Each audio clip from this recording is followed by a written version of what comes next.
Bendita seja a Trindade, para sempre seja bendita. Livro Suma Demoníaca do Padre José Antônio Fortea. Questão 139. Glossário. O glossário que aparece a seguir é uma tentativa de ordenar todo o conjunto de termos e expressões que foram aparecendo na literatura exorcística. A necessidade de um glossário que unifique e racionalize é evidente, pois cada autor usa os termos dando-lhes o significado que crê convenientes. E assim, muitas vezes, quanto ao campo que delimita um termo, não se sabe muito bem nem onde começa nem onde termina. Até mesmo a palavra exorcismo tem um significado diferente em algumas páginas de uns autores com relações a outros. Se isso ocorre com uma palavra tão clara, o desconcerto é maior em outros termos mais complexos.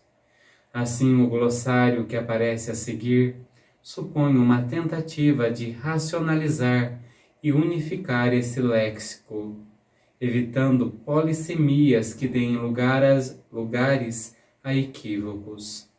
Palavras como obsessão, obsessos pelo demônio, exorcismo maior e menor, público e privado, para dar só alguns exemplos, devem ser esclarecidas a fim de evitá-las, para não dar lugar a equívocos. No lugar destes termos tão polissêmicos, se oferece o seguinte glossário. Possessão é o fenômeno em que um espírito do mal reside em uma pessoa e em certos momentos pode falar e se mover por meio dela, sem que essa possa evitar. Influência é o fenômeno em que o demônio exerce certa influência sobre o corpo ou a mente de uma pessoa, mas sem chegar a possuir seu corpo. A influência pode ser interna ou externa. Influência interna. Na influência interna, o demônio exerce sua influência de dentro do corpo da pessoa, e assim essa pode sentir intensas e persistentes tentações que se prolongam durante semanas ou meses. Ou também pode sofrer problemas em sua saúde, cuja origem está nesse demônio. Influência externa. Na influência externa, o demônio exerce uma influência de fora do corpo. A pessoa pode ver sombras, sofrer terríveis pesadelos e, sobretudo, tentações. Mas tudo está fora dela. Dentro não tem nenhum mau espírito. Na influência interna não há testemunhas, pois tudo se sucede de modo interno. Na influência externa pode-se perceber ruivos, cheiros ou movimentos de coisas, isto é, fatos que ocorrem fora da pessoa, ainda que na imensa maioria das vezes a influência externa reduz-se a tentar de um modo inexistente. Infestação. O fenômeno em que os sinais de uma presença demoníaca não se manifestam em uma pessoa, mas somente em um lugar, objeto ou animal. Malefício. Essa operação é feita para prejudicar o outro com o auxílio dos demônios. Magia. Essa operação é feita para conseguir algo bom, mas com a ajuda de demônios. Exorcismo. É o rito pelo qual se ordena ao demônio que saia do corpo do possuído. Exorcismo ritual. É o exorcismo que se faz seguindo o ritual de exorcismo. Exorcismo não ritual. É o exorcismo que se faz com orações particulares e não litúrgicas. Conjuro. É a palavra dada ao demônio em nome de Jesus para que abandone um corpo. Mandatum. Quando alguém é particularmente de modo pontual, ordena ao demônio em nome de Jesus para que se afaste. Oração de libertação. É a oração que se faz para acabar com a influência do demônio numa pessoa. Demonopatia. Toda patologia psiquiátrica que cursa com uma temática demoníaca. Dimicatio. É o conjunto de orações feitas para afastar o demônio, não de uma pessoa, mas de uma comunidade, de um apostolado ou de um lugar amplo, tal como uma cidade ou uma região. Todo esse glossário foi elaborado com a ideia de criar termos técnicos que evitem o uso de outras palavras que tragam erros de sentido. E por essa razão, nesse glossário, a cada termo tem um único significado. Por isso, a palavra obsessão, de agora em diante, deverá ser usada sempre em seu sentido psiquiátrico.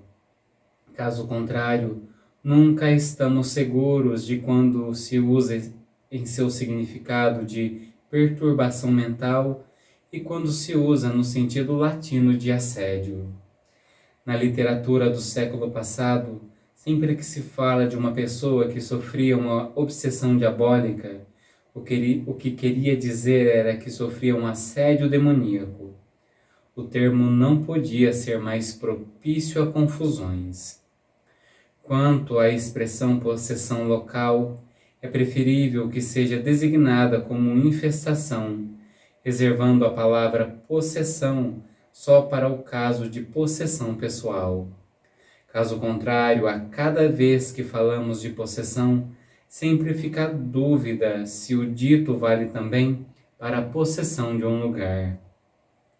Exorcismo maior, exorcismo solene, exorcismo público são expressões que convém que sejam substituídas a seco por exorcismos. E se quisermos ressaltar o fato de que se usou o ritual, diremos que foi um exorcismo ritual, pois caso contrário os termos são tão amplos e admitem tantas combinações que se pode dar realmente, sem faltar a verdade, um verdadeiro exorcismo menor público ou um exorcismo maior privado, etc. O que antes se designava como exorcismo não solene, menor ou privado, agora se denominará como mandatum. Mantemos esse termo em latim. Oração de libertação ou exorcismo não ritual, de acordo com o que seja em cada caso. A palavra opressão costuma ser usada por muitos exorcistas para significar influência. Nessa obra, preferiu-se usar o termo influência. Tal preferência teve como razões meras questões de opinião, mas ambas são válidas. Só para encerrar essa parte, a Associação Internacional dos Exorcistas recentemente publicou um diretório sobre os exorcismos. E ali ela faz uma espécie de glossário, traduzindo os termos de uma forma mais abrangente, mas que destoa um pouco do padre José Antônio Fortea. Ele tentou fazer um negócio para que pegasse, mas a associação preferiu seguir um outro caminho. Mas é importante nós lermos para entender as formas como cada pessoa lida com o tema. E a partir de amanhã nós vamos entrar no capítulo 3, Fenomenologia Demoníaca. A primeira questão será: qual é a fenomenologia demoníaca? Deus abençoe.